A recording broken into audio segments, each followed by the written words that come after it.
If you've ever been out in foggy weather, you know it's hard to see even a few feet in front of you. We have to believe what we can't see to fully rely on the Lord.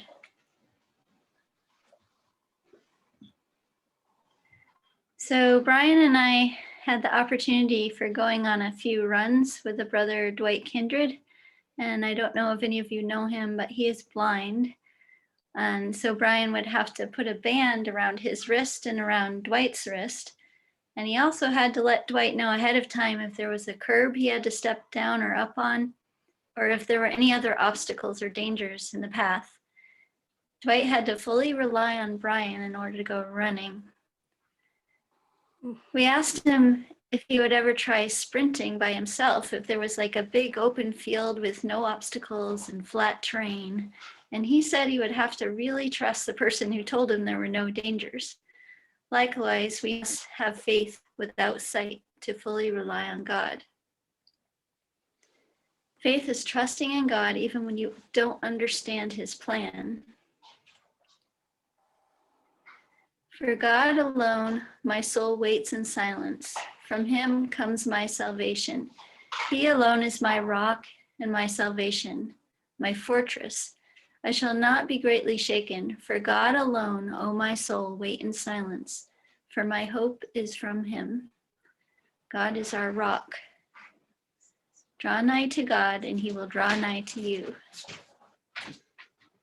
In the day of my trouble, I seek the Lord. In the night, my hand is stretched out without wavering. God is faithful. He was fighting for Israel in so many ways. Does God fight for us in similar ways today? How many times have his angels intervened in our lives to save us? I, the Lord, do not change, it says in Malachi. Some different ways that God fought for Israel. The 10 plagues, he divided the sea. He took off the chariot wheels of the Egyptians. He made the sea return over the Egyptians. He put the fear of Israel upon the nations. He said, this day I will begin to put the dread and fear of you on all peoples who are under the whole heaven, who shall hear the report of you and tremble and be in anguish because of you. He sent the captain of the host to Joshua. He said, as commander of the army of the Lord, I have come. He cast down great stones from heaven. The sun stood still, and the Spirit of the Lord came upon many of his servants.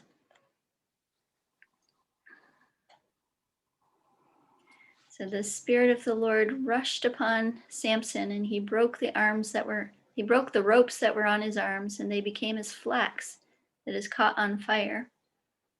And the Spirit of the Lord clothed Gideon.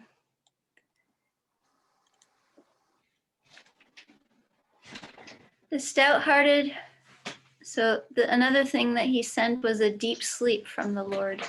The stout-hearted were stripped of their spoil. They sank into sleep. All the men of war were unable to use their hands. At your rebuke, O God of Jacob, both rider and horse lay stunned. So David took the spear and jar of water from Saul's head, and they went away. No man saw it or knew it, nor did any awake, for they were all asleep, because a deep sleep from the Lord had fallen upon them.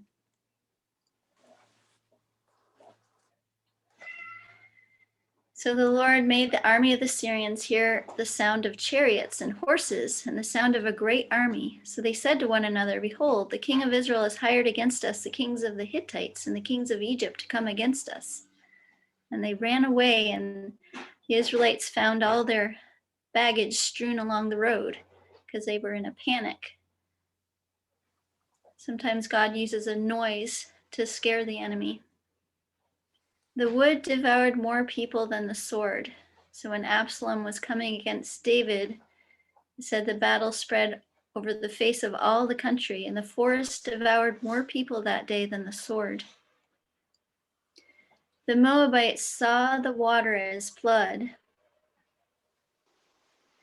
So in the morning, the sun shone on the water, and the Moabites saw the water opposite them as red as blood. But when they came to the camp of Israel, the Israelites arose and struck the Moabites till they fled before them. And the Lord smote people with blindness. Elisha prayed and said, "Please strike this people with blindness." So he struck them with blindness according to the prayer of Elisha. And the angel of death. That night, the angel of the Lord went out and put to death 185,000 in the Assyrian camp. And when the people got up the next morning, they were all dead bodies. And of course, during the Passover, the Lord passed through to strike the Egyptians.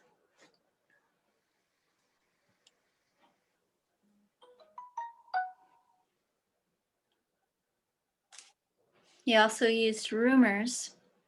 When David was fleeing from Saul, David's men were on one side of the mountain and Saul's on the other, and they were closing in on David. But a messenger came to Saul saying, "Come quickly, the Philistines are raiding the land." So Saul broke off his pursuit of David and went to meet the Philistines. And I believe the king of Assyria also heard a rumor and had to go back to his own land.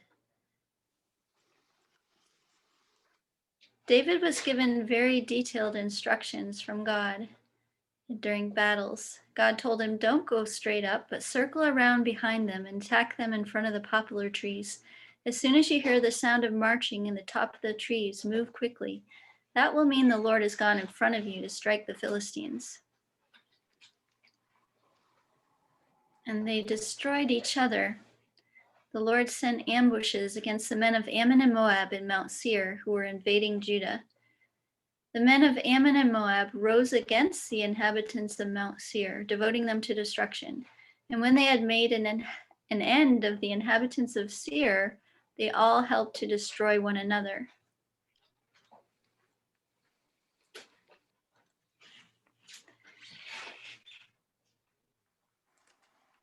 I will send my terror before you and throw into confusion all the people against whom you shall come, and I will make your enemies turn their backs to you.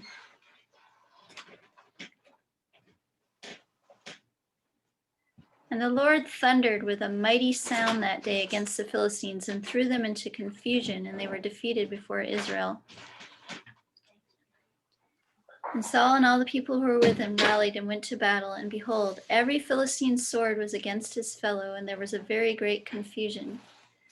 So God would send confusion, he would use sound, he used all kinds of means to save his people. Thundered with a great thunder. There was trembling in the host, and the earthquake, and the multitude melted away and went on beating down one another. And he sent lightning as arrows.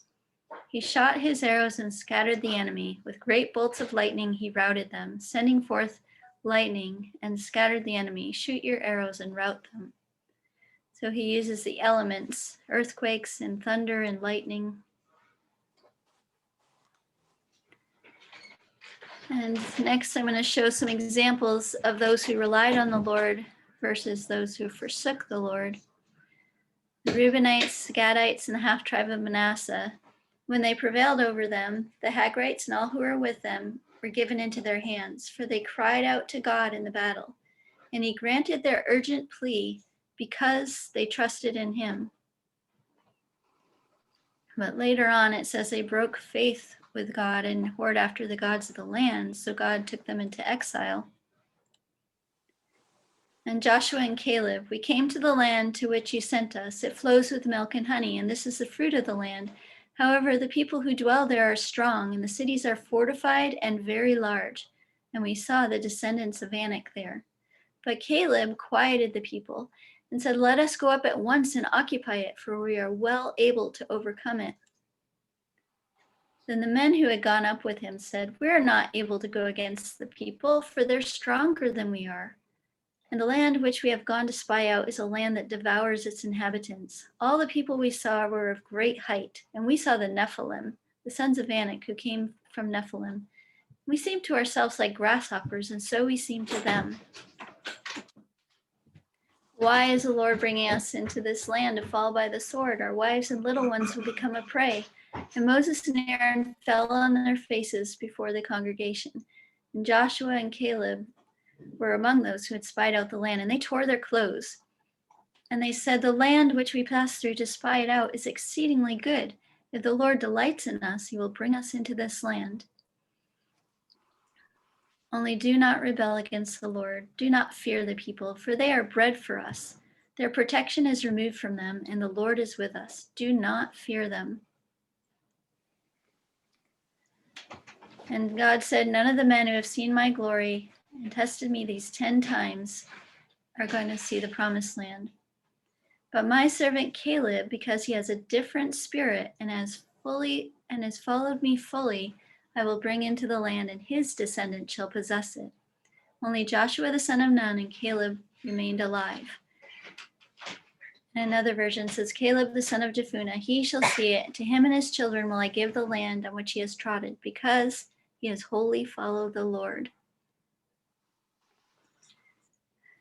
And when they brought those kings out to Joshua, Joshua summoned all the men of Israel and said, "Come near and put your feet on the necks of these kings."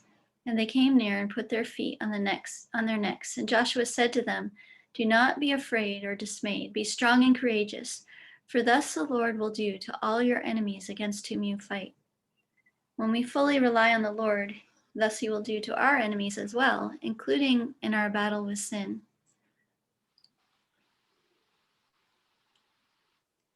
For the Lord sees not as man sees. Man looks at the outward appearance, but the Lord looks at the heart. The Lord sought him a man after his own heart. I have found David, the son of Jesse, a man after my own heart, which shall fulfill all my will. So what does it mean to be a man after God's own heart? David was after God's heart, searching, reaching for God's heart or his will. His desire was to fulfill God's will. If we look at David's character, he wanted God to search his heart and see if there was any wickedness and lead him in the right way. He said, "Teach me, O Lord. Teach me your way, O Lord, that I may walk in your truth. Unite my heart to fear your name." He inquired of the Lord often. He was relying on God to teach him, lead him, search his heart, and unite his heart to fear God and to give him an undivided heart.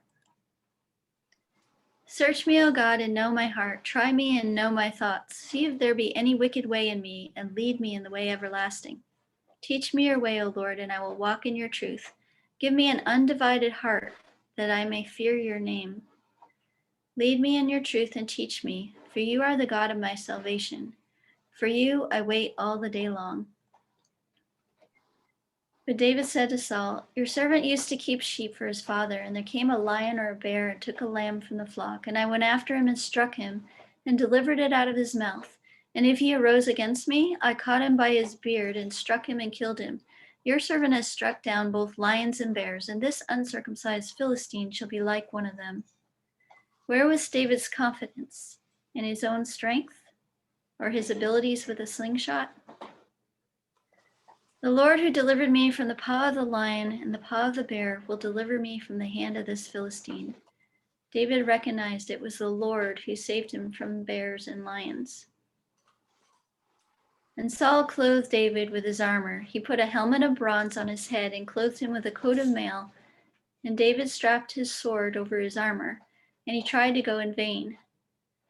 And he said to Saul, "I can't go with these, for I have not tested them." And he put them off. And he took his staff and chose 5 smooth stones from the brook and put them in his shepherd's pouch. His sling was in his hand, and he approached the Philistine. So Saul said to David, "Go, and the Lord be with you." Even though David was but a youth, and Goliath a man of war from his youth, even though David refused Saul's armor, Saul allowed David to go and fight Goliath. Maybe he recognized that David's faith was in the right place. There was no sword in the hand of David. "You come to me with sword and spear and javelin, but I come to you in the name of the Lord of hosts, the God of the armies of Israel, whom you have defied." David's confidence was in his God. "This day the Lord will deliver you into my hand, and I will strike you down and cut off your head." So why didn't David say, "I come to you with a staff and a sling and 5 stones"? "Behold, I have seen the son of Jesse, the Bethlehemite. He is skillful in playing, a man of valor and a man of war, prudent in speech, a man of good presence, and the Lord is with him. David is described as a man of war and a man of valor, yet Saul calls him a youth. And Saul said to David, "You are not able to go against this Philistine to fight with him. You are but a youth, and he has been a man of war from his youth." Many of the pictures of David show him as a boy, but he's described as a man of war. He trains my hands for war so that my arms can bend a bow of bronze. If David was a man of war, he most likely knew how to use a sword, and he did use Goliath's own sword to kill him. So why didn't he at least take Saul's sword with him to the battle? It says David strapped his sword over his armor, and he tried to go in vain, for he had not tested them. He said, "I cannot go with these, for I have not tested them."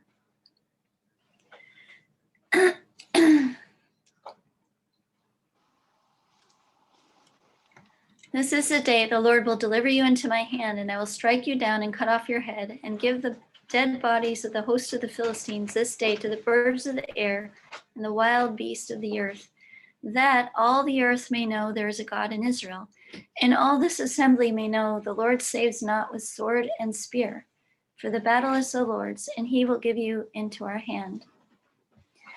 David may have purposely not taken the sword of Saul, to show that God saves not with sword or spear. Or God may have told him not to take the sword, as he told Gideon he had to go to battle with fewer men. Gideon had a huge army, and God took it down to only 300 men. O Lord, my Lord, the strength of my salvation, you have covered my head in the day of battle. This reminds me of when I let my youngest daughter, when she was really little, I think 4 or 5, listen to my heartbeat through my stethoscope. And later in the day, as we were walking in the woods, she asked, "Mommy, is God beeping our hearts?" He cares for us. He is beeping our hearts, and he covers our head in the day of battle. David relied on the Lord for guidance. He asked specific questions as to what he should do or not do and where he should go. He expected answers. Excuse me. He had confidence that God would answer him specifically. And these are some examples of when he inquired of the Lord. He inquired of the Lord, "Shall I go against the Philistines? Will you give them into my hand?" And the Philistines yet again made a raid in the valley, and David inquired of God. David again inquired of God. And God said, "You shall not go up after them. Go around and come against them opposite the balsam trees. And when you hear the sound of marching in the tops of the balsam trees, then go out to battle, for God has gone out before you." And David inquired of the Lord, "Shall I go up to any of the cities of Judah?" And the Lord said to him, "Go up." And David said, "To which shall I go up?" And he said, "To Hebron." Now there was a famine in the days of David for 3 years, year after year, and David sought the face of the Lord. And the Lord said, "There is blood guilt on Saul and his house, because he put the Gibeonites to death." So David asked why. Why was there famine? And I wonder if he had been praying for 3 years about this. Maybe he had to wait years to receive the answer from God. Therefore David inquired of the Lord, "Shall I go and attack these Philistines?" And he inquired of the Lord again, and the Lord answered, "Arise, go down to Keilah, for I will give the Philistines into your hand." And David inquired of the Lord, "Shall I pursue after this band? Shall I overtake them?" And he answered, "Pursue, and you will surely overtake and surely rescue." So that's when his family was taken from Ziklag. At every step you take, keep him in mind, and he will direct your path. The Lord will guide you continually and satisfy your desire in scorched places and make your bones strong, and you shall be like a watered garden, like a spring of water whose waters do not fail. We should follow David's example and continually rely on the Lord for guidance in our lives and trust that he will answer us.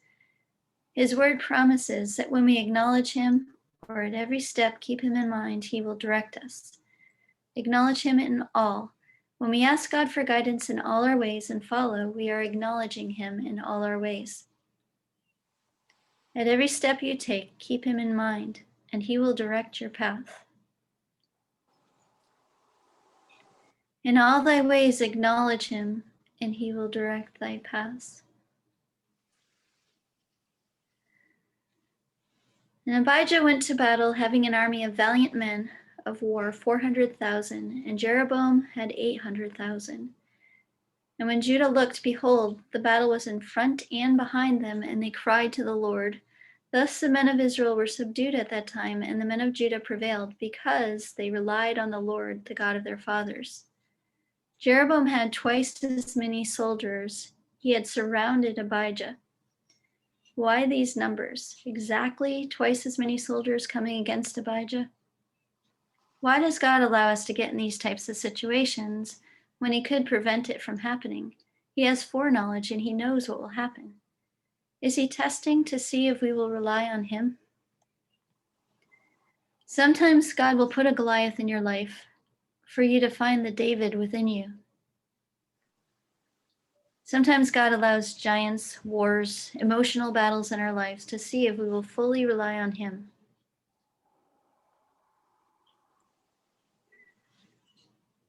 The Ethiopians came against him with an army of 1,000,000 men and 300 chariots. And Asa went out to meet them and drew up their battle lines. And Asa cried to the Lord, O Lord our God, we rely on you, and in your name we have come against this multitude. O Lord, you are our God, let not man prevail against you. So the Lord defeated the Ethiopians before Asa and before Judah, and the Ethiopians fled. And Asa and the people who were with him pursued them, and the Ethiopians fell until none remained alive, for they were broken before the Lord and his army. And then God sent a prophet to Asa. He said, the Lord is with you while you are with him. If you seek him, he will be found by you. But if you forsake him, he will forsake you. And at that time they swore an oath to the Lord with a loud voice and shouting and trumpets and horns, and all Judah rejoiced over the oath, for they had sworn with all their heart and sought him with their whole desire, and he was found by them, and the Lord gave them rest all around. So here the prophet is giving Asa a warning that if you forsake him, he will forsake you. So fast forwarding to the 36th year of the reign of Asa, Baasha, king of Israel, went against Judah and built Ramah, that he might permit no one to go out or come in to Asa, king of Judah. And Asa took the silver and gold from the treasures of the house of the Lord in the king's house and sent them to Ben-Hadad, king of Syria. There's a covenant between me and you, as there was between my father and your father. Behold, I am sending you silver and gold. Go, break your covenant with Baasha, king of Israel, that he may withdraw from me. So Asa's plan worked, and he did break his covenant, and he helped him. But the Lord said, because you relied on the king of Assyria and did not rely on the Lord your God, the army of the king of Assyria has escaped you. Were not the Ethiopians and the Libyans a huge army with very many chariots and horsemen? Yet because you relied on the Lord, he gave them into your hand. You have done foolishly in this, for from now on you will have wars. King Asa and King David were both told they would have wars for the rest of their days as a consequence for their actions. It seems like a very serious consequence for asking for help from someone who had a covenant with him and his father. But not relying on the Lord was very serious. It was considered forsaking God. The Lord is with you while you are with him. If you seek him, he will be found by you. But if you forsake him, he will forsake you. Asa's not relying on God was serious enough that the result he would have wars the rest of his day, and it was considered forsaking of the Lord. The future wars were meant to teach him to rely on God. It is better to take refuge in the Lord than to trust in man. It is better to take refuge in the Lord than to trust in princes. Asa was warned by God. In the 39th year of his reign, Asa was diseased in his feet, and his disease became severe. Yet even in his disease, he did not seek the Lord, but sought help from physicians. Almost all of us have been to doctors and dentists and other healthcare workers. Our trust must be in the Lord. How do we rely wholly on the Lord and also go to see the doctors? The Lord can work through others to help us, but our faith must be in him. Part of this is inquiring of the Lord in all our medical decisions and recognizing that God is our healer. It's a heart thing. We must be continually praying and fully believing that he cares for us. We cannot put too much faith in man, whether they have credentials or not. There is much corruption and greed in man. O Lord God of our fathers, are you not God in heaven? You rule over the kingdoms of the nations. In your hand are power and might, so that none is able to withstand you. For we are powerless against this great horde that is coming out against us. We do not know what to do, but our eyes are on you. The times in our lives where we feel powerless, we need to have our eyes on God. Be strong and courageous. Do not fear or be dismayed before the king of Assyria and all the horde that is with him, for there are more with us than with him. With him is the arm of flesh, but with us is the Lord our God to help us and to fight our battles. We need to remember there are more with us. There are the angels.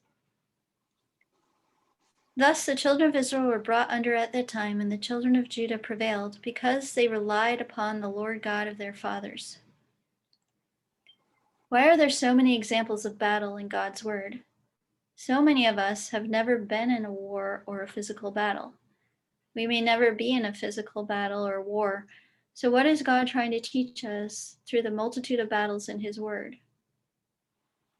We do not fight against giants. Who is our battle with?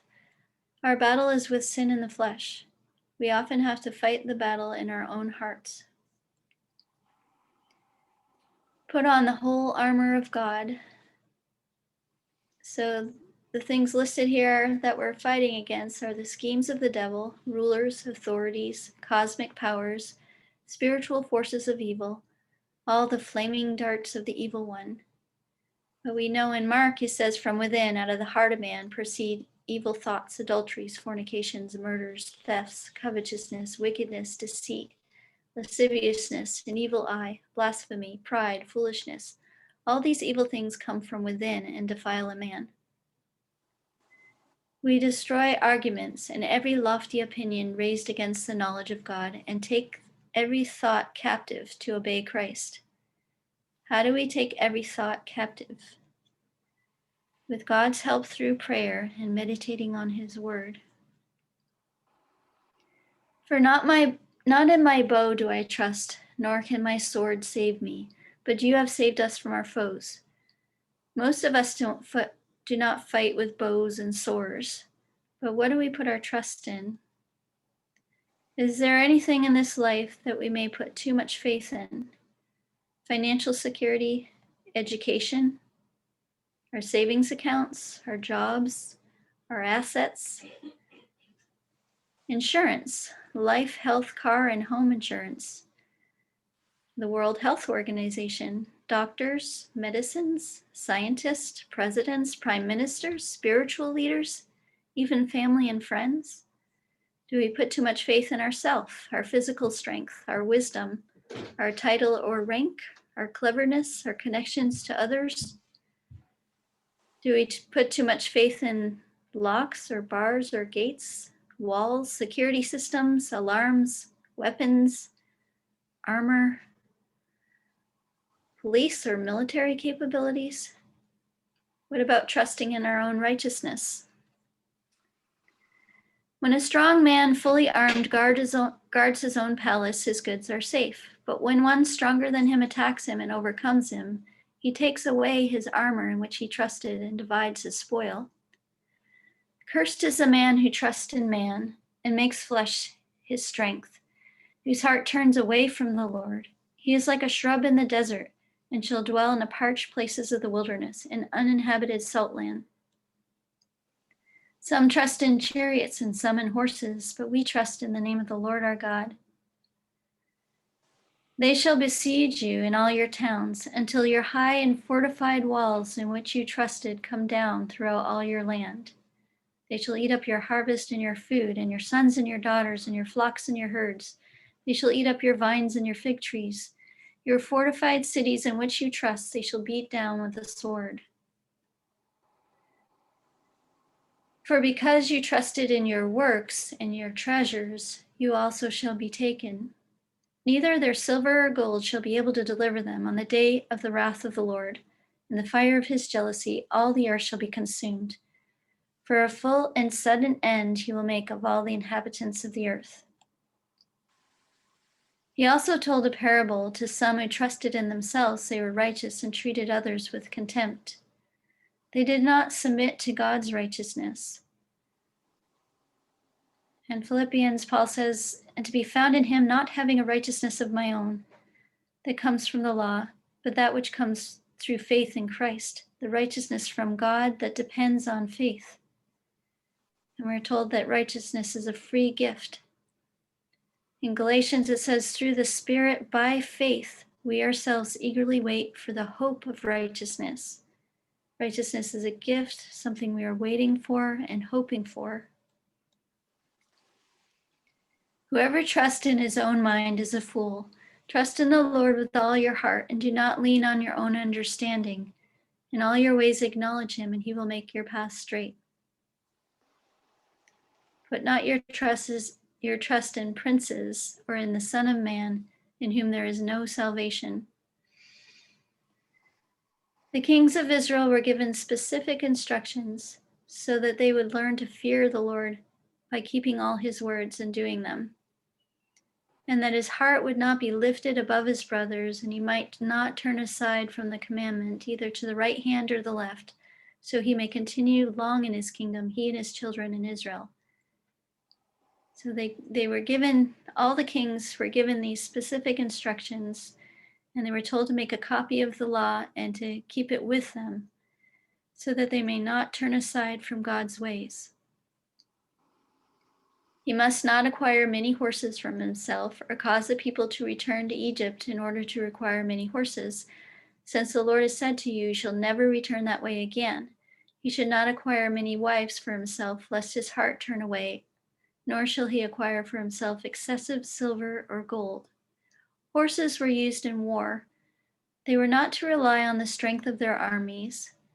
They were told not to number the men or the armies, and they were told not to rely on horses. Many wives would turn their hearts away from relying on God, and they were not to trust in riches. Riches were often used to acquire help from other nations in the midst of battle. Woe to those who go to Egypt for help and rely on horses, who trust in chariots because they are many, and horsemen because they are very strong, but do not look to the Holy One of Israel or consult the Lord. The Egyptians are men and not God, and their horses are flesh and not spirit. When the Lord stretches out his hand, the helper will stumble, and he who is helped will fall, and they will all perish together. And Elisha prayed and said, O Lord, please open the eyes that he may see. So the Lord opened the eyes of the young man, and he saw, and behold, the mountain was full of horses and chariots of fire round about Elisha. When we rely on the Lord, there is salvation. The angel of the Lord encamps around those who fear him and delivers them. And you, Solomon, my son, know the God of your father and serve him with a whole heart and a willing mind. For the Lord searches all hearts and understands every plan and thought. If you seek him, he will be found by you. But if you forsake him, he will cast you off forever. If we do not seek God's guidance and help, if we look to other things, money, our cars, our jobs, other nations, physicians, we're not trusting or fully relying on the Lord. To know God is to know his character, his compassion, his love, his steadfastness, to wait for him to act. Be still and know that I am God. When God's warriors go down on their knees, the battle is not over, it has just begun. Fully relying on the Lord also means being patient in our prayers for his answers to come. Injustice, oppression, and the wickedness of men's hearts. How do we rely on the Lord when we see racism, police brutality, oppression of widows and orphans and refugees? Commit your way to the Lord, trust in him, and he will act. He will bring forth your righteousness as the light and your justice as the noonday. Be still before the Lord and wait patiently for him. Fret not yourself over the one who prospers in his way, over the man who carries out evil devices. The king's heart is in the hand of the Lord. As the rivers of waters, he turneth it whithersoever he will. The fear of man bringeth a snare, but whoso putteth his trust in the Lord shall be safe, if not in this life, in his kingdom. And the Lord shall help them and deliver them. He shall deliver them from the wicked and save them, because they trust in him. O Lord, how long shall I cry? This is from Habakkuk. How long shall I cry, and thou wilt not hear, even cry unto thee of violence, and thou wilt not save? Why dost thou show me iniquity, and cause me to behold grievance? For spoiling and violence are before me, and there are that raise up strife and contention. Therefore the law is slacked, and judgment doth never go forth. For the wicked doth compass about the righteous, therefore wrong judgment proceedeth. Habakkuk the prophet said, How long shall I cry, and thou wilt not hear, even cry unto thee of violence, and thou wilt not save? Art thou not from everlasting, O Lord my God, my Holy One? We shall not die. O Lord, thou hast ordained them for judgment, and Almighty God, thou hast established them for correction. Thou art of pure eyes, and to behold evil, and canst not look on iniquity. Wherefore thou lookest upon them that deal treacherously, and holdest thy tongue, when the wicked devoureth a man that is more righteous than he. Woe to him that buildeth. So this is God's response to Habakkuk's questions. He says, Woe to him that buildeth a town with blood, and establisheth a city by iniquity. Because thou hast spoiled many nations, all the remnant of the people shall spoil thee, because of men's blood, and for the violence of the land, of the city, and of all who dwell therein. Woe to him who coveteth an evil covetousness to his house, that he may set his nest on high, that he may deliver from the power of evil. Thou hast consulted shame to thy house by cutting off many people, and hast sinned against thy soul. For the stone shall cry out of the wall, and the beam out of the timber shall answer it. Woe to him that buildeth a town with blood, and establishes a city by iniquity. Behold, is it not the Lord of hosts that the people shall it is not of the Lord of hosts that the people shall labor in the fire, and the people shall weary themselves for very vanity. For the earth shall be filled with the knowledge of the glory of the Lord as the waters cover the sea. The sun and the moon stood still in their habitation. At the light of thine arrows they went, at the shining of thy glittering spear. Thou didst march through the land in indignation. Thou didst thresh the heathen in anger. Thou wentest forth for the salvation of thy people, even for salvation with thine anointed. Thou woundest the head out of the house of the wicked, by discovering the foundation unto the neck. Selah. For the vision is yet for an appointed time, but at the end it shall speak, and not lie. Though it tarry, wait for it, because it will surely come, it will not tarry. And Samuel said to the people, Do not be afraid. You have done all this evil, yet do not turn aside from following the Lord, but serve the Lord with all your heart, and do not turn aside after empty things that cannot profit or deliver, for they are empty. Only fear the Lord and serve him faithfully with all your heart, for consider what great things he has done for you. So we should also not turn aside after empty things that cannot profit, because they are empty. And I wanted to end with a song